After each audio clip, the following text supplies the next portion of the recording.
चंद्रदेव चतुर्थ भाव मेष लगन। जय माता की मित्रों, हम लोग लग्नानुसार अलग अलग ग्रहों की प्रेडिक्शन का फल जानने की कोशिश कर रहे हैं और उसी पाठों को आगे बढ़ाते हुए आज मेष लगन में चंद्रदेव की चर्चा चतुर्थ भाव के लिए करेंगे। अगर आपका मेष लगन है और मेष लगन में चंद्रदेव अगर चतुर्थ भाव में विराजमान है तो वो कर्क राशि पे होंगे, जो उनकी खुद की राशि है। वहाँ पे विराजमान होने से हम लोगों को कैसे फल प्राप्त हो सकते हैं, क्योंकि पूरी विवेचना या संपूर्ण फल पूरी कुंडली देखने के बाद में ही पता चलता है। लेकिन चंद्रदेव का हम लोग ये पता कर सकते हैं कि अलग अलग लग्नों के हिसाब से वो जहाँ जहाँ विराजमान होते हैं उनके फलों में क्या बदलाव होता है और कैसे फल उनके प्राप्त हो सकते हैं। उसी के अनुसार हम लोग बाकी आगे की कुंडलियों में युति का फल कैसा हो सकता है और बाकी लग्नानुसार और राशि अनुसार दूसरी जगह प्लेस होने से कैसा फल हो सकता है। जब सब ग्रहों का फल हम लोग सम्मिलित करते हैं तब जाके हम लोग कुछ प्रिडिक्शन के नज़दीक पहुंचते हैं। उसके बाद में नंबर आता है वर्ग कुंडलियों का, दशा महादशाओं का, गोचर का। हालांकि बहुत से पाठ हमारे यहाँ पे दिए हुए हैं इस चैनल में, वो सब भी आपके लिए है। आपको जो भी पाठ अच्छा लगता है, जो भी अगर आप चैनल में आते हैं और पाठों को सुन रहे हैं, तो आप लोगों से प्रार्थना इतनी है कि कम से कम अगर आपको अच्छा लग रहा है या कैसा लग रहा है और आप क्या चाहते हैं, कौन से ग्रह से किस तरह के पाठ आप चाहते हैं, उसके अनुसार अगर आप कमेंट करेंगे तो हमको समझने में थोड़ी आसानी होगी कि आप लोगों को क्या चीज़ समझाना है हमको।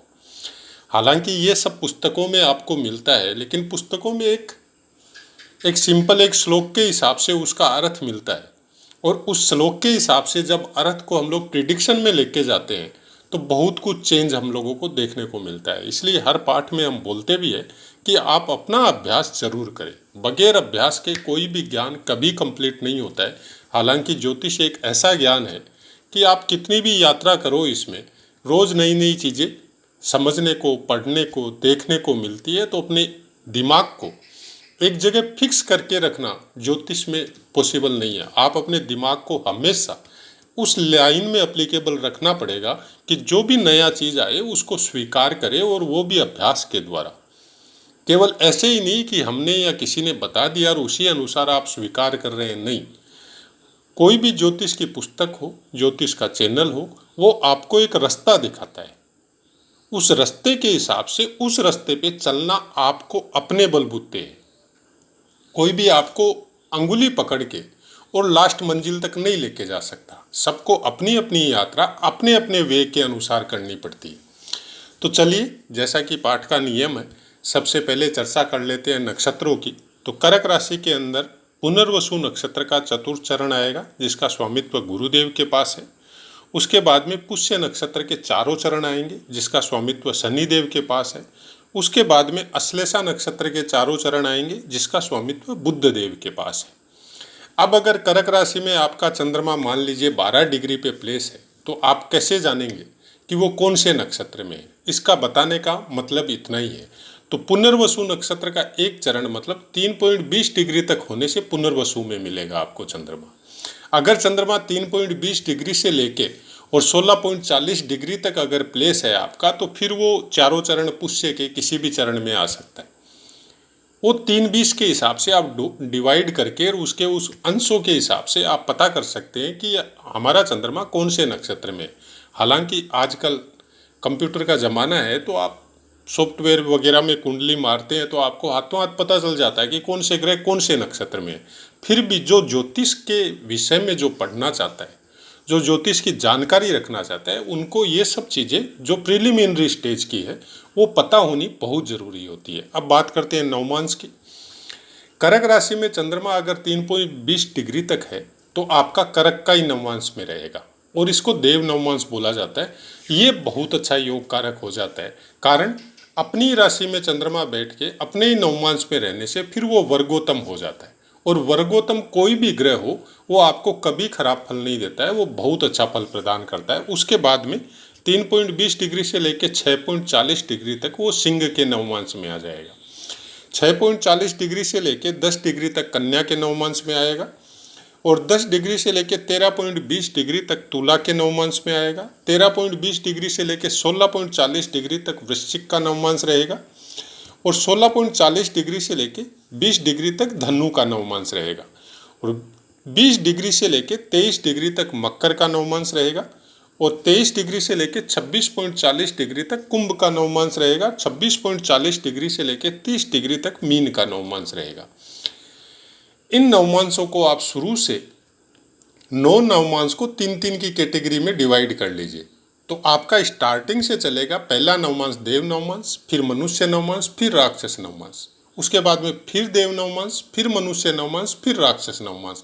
इसी तरह 9 डिग्री में 9 कैटेगरी में ये अलग अलग नवमांश चलता है। जिसका भी देव नवमांश हो या मनुष्य नवमांश हो वो बहुत अच्छा रहता है।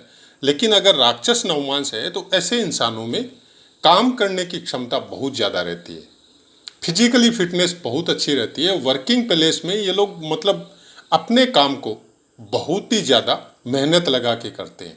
लेकिन देव नवमांश और मनुष्य नवमांश इनको एक 3 कैटेगरी में ऐसे डिवाइड किया गया है कि देव नवमांश मतलब सत्व नवमांश, नर नवमांश मतलब रजस नवमांश और राक्षस नवमांश मतलब तमस नवमांश। तो इसके विषय में एक अलग से पाठ हमारा दिया हुआ है। आप नवमांश को कैसे समझे वो पाठ आप जाके अध्ययन कर लीजिए, उसमें पूरी डिटेल बताई गई है। इस पाठ में उस चीज़ की डिटेल बताना पॉसिबल नहीं है, फिर वीडियो बहुत लंबा हो जाएगा। उसके बाद में आते हैं अंश बल में। तो कर्क राशि में अगर चंद्रमा आपका 6 अंश तक है तो मृतावस्था में रहेगा, 6 अंश से लेके 12 अंश तक है तो वृद्धावस्था में रहेगा और 12 अंश से लेके 18 अंश तक है तो युवा अवस्था में रहेगा और 18 अंश से लेके 24 अंश तक वो कुमारावस्था में रहेगा, 24 अंश से लेके 30 अंश तक वो बाल्यावस्था में रहेगा। कारक भाव चतुर्थ है, चाहे लगन कोई भी हो, चंद्रमा का कारक भाव चतुर्थ भाव ही बोला जाता है और जो ग्रह जिसका भी जो कारक भाव है उस भाव का फल वो चाहे कहीं भी बैठे हो वो देगा जरूर। जब भी वो योग कारक होगा, जब भी दशा महादशा या प्रत्यंतर दशा में वो आएगा तो सबसे पहले अपने कारक भाव के अनुसार फल देने का, जहाँ पे वो प्लेस है वहाँ देने का कोशिश करेगा। तो चंद्रमा को समझने के लिए उसके कारकों का अध्ययन करना आपको बहुत ज़रूरी है और कारकों के विषय में हमारा बहुत ज़्यादा पाठ दिया हुआ है और भी डिटेल में पाठ आगे चल के हम लोग देंगे। फिलहाल हम लोग लग्नानुसार फलों को जानने की कोशिश कर रहे हैं और उसी कड़ी में ये चंद्रमा का फल आज हम लोग चर्चा कर रहे हैं उसके विषय में कि चंद्रमा अगर चतुर्थ भाव में हो तो कालपुरुष की कुंडली अनुसार भी मेष लगन ही होता है और चतुर्थ भाव इनका अपना कारक भाव है और राशि भी कर्क राशि है। तो यहाँ पे चंद्रमा बैठ के बहुत अच्छा फल देते हैं। शर्त केवल इतनी है, चंद्रमा पीड़ित नहीं होना चाहिए, चंद्रमा अंश बलों में कमजोर नहीं होना चाहिए, चंद्रमा कोई भी ग्रह की ऐसे कोई क्रूर या पाप ग्रह की दृष्टि से पीड़ित नहीं होना चाहिए, चंद्रमा बलवान होना चाहिए। हर तरह से चंद्रमा शुद्ध और सही होना चाहिए, तब आपको उस ऊंचाइयों पे पहुंचाएगा जिसकी आप कल्पना भी नहीं कर सकते। यहाँ से धन संपत्ति हो, माता का स्वास्थ्य या माता का आशीर्वाद हो, यहाँ से आपके राशि ठाट पाट हो, घर का रहन सहन और शान शौकत हो, राजनीति के क्षेत्र में या पब्लिक से कनेक्टेड कोई कामों के क्षेत्र में बहुत अच्छी प्रोग्रेस यहाँ पे चंद्रमा विराजमान होने से देता है और यहाँ से फिर वो अपनी दृष्टि दशम स्थान पे देता है। तो दशम स्थान से संबंधित आपके कर्म बहुत अच्छे होंगे। आप कर्मों के हिसाब से आप मतलब परोपकारी, दूसरों का भला करने वाले, धार्मिक रीति रिवाजों को मानने वाले, धार्मिक आयोजन करने वाले या धार्मिक आयोजन से कनेक्टेड आप सर्वे सर्वा, वैसा कुछ फल चंद्रमा यहाँ चतुर्थ स्थान में बैठने की वजह से आपको प्राप्त करवाएगा। पीड़ित अवस्था में होने से इन फलों में कमी बेसी जब पूरी कुंडली का अध्ययन करते हैं हम लोग तो उसको प्राप्त करने में आपको कमी भी हो सकती है, बेसी भी हो सकती है, वो एक अलग मैटर है। लेकिन चंद्रमा को समझने के लिए उसके कारकों को शीतलता देगा। चतुर्थ स्थान माता का स्थान है, पूरे परिवार का स्थान है, फिक्स असेट्स का स्थान है, धन संपदा, गाड़ी, बड़ी बड़ी यात्राएं, देश विदेश की यात्राएं, ज्ञान के क्षेत्र में, धार्मिक आयोजनों के क्षेत्र में, यज्ञ हवन और पारिवारिक परिपाटी से जो संस्कार आपके चल रहे हैं, जिस भी धर्म से आप कनेक्टेड है उसको मानने के क्षेत्र में चंद्रमा यहाँ पे बहुत अच्छा फल देता है। और इंसान कुछ बोली के हिसाब से हो, दृष्टि के हिसाब से हो, बहुत अच्छा आपको मतलब इस तरह से बातचीत आपके साथ करेगा, आपको ऐसे लगेगा जैसे मेरा अपना ही कोई इंसान है। मतलब आम पब्लिक से इस तरह से कनेक्टेड रहेगा, चाहे समाज हो, चाहे गांव हो, चाहे देश हो, कि जब वो बीच में बैठ के आपसे बात करेगा तो आपको ऐसा महसूस नहीं होगा कि ये कोई बाहर का या अनजान आदमी है। मतलब एकदम अनजान होने से भी आपके साथ बैठेगा तो आपको ऐसे ही महसूस होगा जैसे आपका ही अपना कोई है, आपके परिवार से कनेक्टेड ही कोई अपना है। और आप इसके सामने अपनी सब बातें, चाहे इंटरनल हो, चाहे बाहर की बातें हो, कुछ भी बातें आप इनके साथ आराम से शेयर कर लेंगे। लेकिन ये थोड़ा गलत होगा, ये एक अलग मैटर है। इस विषय में पार्ट कभी मौका मिलेगा तो ज़रूर बनाएंगे। लेकिन ऐसे इंसानों के पास आदमी अपना दिल खोल के रख देता है। इनका एरो कुछ इस टाइप का होता है, इनका वाक चातुर्य कुछ इस टाइप का होता है, इनकी बोलने की शैली, हालांकि ये किसी का फायदा नहीं उठाते। खासकर चंद्रमा अगर चतुर्थ स्थान में हो और योग कारक हो, वर्गोत्तमी भी हो, योग कारक भी हो, स्वक्षेत्री तो है ही, अंश बल में भी अगर स्ट्रोंग हो, तो यहाँ पे चंद्रमा सबके लिए अच्छा सोचने वाला, सबका हित चाहने वाला, अपने परिवार को हर समय में परिवार के विषय में और परिवार के साथ रहने वाला, कोई भी काम हो कोशिश यही करेगा कि जल्दी से जल्दी, आपने किसी काम के लिए इनको बाहर भी जाना पड़े तो इनका कोशिश यही रहता है कि शाम तक घर पहुंच जाए। इनकी सर्विस हो, इनका बिजनेस हो, परिवार के नज़दीक ही रहेगा, हमेशा परिवार के साथ ही रहेंगे, परिवार से कनेक्टेड ही रहेंगे। तो ऐसा कुछ चंद्रमा अगर चतुर्थ भाव में होता है तो आपको फलों की प्राप्ति होती है। संपूर्ण फल सब ग्रहों का अध्ययन करने के बाद में, अभ्यास के द्वारा कुंडलियों पे लगाने से इन सब का पता चलता है आपको। अभी अलग अलग लग्न में अलग अलग ग्रहों की चर्चा हम लोग करते रहेंगे जब तक इनका समापन होगा, इन पाठों का। उसके बाद में दूसरे पाठ जिस तरह से आप चाहते हैं उस तरह से लेके आएंगे। इन पाठों का बताने का कारण इतना ही है कि कारक कौन से ग्रह कौन सी सामान के या कौन सी चीज़ों के या कौन से स्वभाव के कारक है, वो सब बातें हमारी बताई हुई है। बहुत कुछ भावों के बारे में भी बताया हुआ है।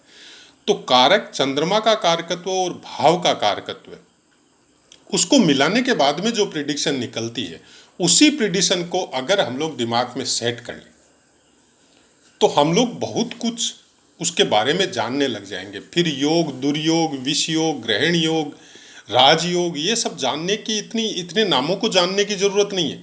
आपको आराम से पता चल जाएगा कि कौन सा ग्रह कौन से भाव में बैठा हुआ है और कौन कौन से भावों का कारक है और कौन कौन सी राशियों का हिसाब से कौन सी राशि का स्वामी होके कौन से भाव का फल वो देगा। तो वो आपको आराम से पता चल जाएगा कि क्या देगा, फल में वो क्या देगा, वो कौन से स्वभाव का कारक है, कौन से सामान का कारक है, कौन से भाव का कारक है, उसी अनुसार देगा। अब किसी का भाग्य में अगर कोई ग्रह बैठ गया और जिसका कारकत्व ही भाग्य भाव से अलग है, तो वो भाग्य में बैठ के आपको क्या देगा। तो ये सब चीज़ें जब हम लोग आगे बढ़ते रहेंगे, पढ़ते रहेंगे, समझते रहेंगे, तब हम लोग बड़ी आसानी से उस चीज़ों को समझने लग जाएंगे। हालांकि कोई भी ग्रह, हमारा अपना जो व्यू है ग्रह या ज्योतिष के बारे में, कोई भी ग्रह कभी खराब फल नहीं देता है। वो जो भी देता है हम लोगों को, वो मजबूर है। मतलब मजबूर का मतलब यही हो गया कि हम लोग जो कर रहे हैं उसी के अनुसार हम लोगों का एरो डेवलप हो रहा है। और एरो से कनेक्टेड मतलब इस सॉफ्टवेयर की दुनिया में जिस तरह के पासवर्ड है, जिस तरह के कीबोर्ड है, जिस तरह के अंक हम लोग या जिस तरह की हम लोग सर्चिंग करते हैं, उसी अनुसार हम लोगों को फल निकल के आता है। सेम वही चीज़ ग्रहों की और ब्रह्मांड की है। जिस तरह के काम हम लोग करते हैं, हम लोगों का एरो उसी तरह से डेवलप होता है और वही फलों के रूप में कभी न कभी हम लोगों के सामने आता है। और वो अच्छा है तो अच्छा भोगते हैं, बुरा है तो बुरा भोगते हैं। लेकिन भोगना सबको पड़ता है, आप हो, हम हो, चाहे कोई और हो, कोई बचना बहुत मुश्किल है। ज्योतिषी भी नहीं बचता। अगर ज्योतिष जैसे क्षेत्र में हम यहाँ पे बैठ के सोशल मीडिया के द्वारा आपको अनर्गल या मिथ्या प्रचार या मिथ्या बातें बोलेंगे कि आपका चंद्रमा, आप करोड़पति हो जाएंगे, आप अरबपति हो जाएंगे, आप ये हो जाएंगे, ये थोड़ी वो चीज़ें हैं जिसके लिए आपका मन भ्रमित तो होगा जो होगा, लेकिन उस दंड विधान में हम भी सम्मिलित हो जाएंगे उस दंड को पाने के लिए। फिर कभी न कभी वो दंड हमको भी मिलने वाला है। तो सबको अच्छा मिलता है, कोई भी ग्रह अगर बैठा हुआ है तो सबको अच्छा फल मिलता है। और चंद्रमा मोस्ट प्रोबली कभी खराब फल नहीं देते, खराब हम लोग कर लेते हैं। उसके कारकत्वों से संबंधित गलत काम करके, चाहे माता को बुरा भला कह के, चाहे परिवार से कनेक्टेड कोई इंसान है, खासकर स्त्री जो माता के समकक्ष है, या छोटी बहन या बड़ी बहन वगैरह है, और उनके साथ गलत बिहेव करने से, या घर की जो संपत्ति है उसको गलत आचरणों या गलत कामों की वजह से, या अपने दिमाग को भ्रमित करने की वजह से उनके साथ अगर गलत या कुछ काम करते हैं तो चंद्रमा हम लोगों का अच्छा होके भी खराब होता है। तो ये सब चीज़ें हम लोगों को पहले के समय में संस्कारों में थी, चाहे पिता हो, चाहे माता हो, चाहे दादा दादी हो, वो शुरू से उसी तरह से संस्कार बच्चे में डेवलप करते थे, जो शायद आज हम लोग भूल चुके हैं। हमारा कोशिश यही है, प्रायकर सब पाठों में बोलते हैं कि अपने पुराने संस्कारों की तरफ आइए, उस तरह के काम कीजिए जिससे ग्रहों की पीड़ा अगर मिले भी तो हम लोगों का एरो जो है वो इतना पॉजिटिव हो कि उसको भोग के आराम से हम लोग झाड़ झूड़ के आगे निकल जाए। क्योंकि समय रुकता नहीं है, वैसे ही गलत समय आता है तो वो भी नहीं रुकता है, और अच्छा समय भी नहीं रुकता है। आशा है आपको पाठ पसंद आया होगा। पाठ से संबंधित कोई क्वेश्चन हो तो आप आराम से कमेंट करें, आपको 100% आंसर मिलेगा। अब अपनी वाणी को विराम देते हैं और आपसे आज्ञा लेते हैं अगले पाठ के लिए। जय माता की।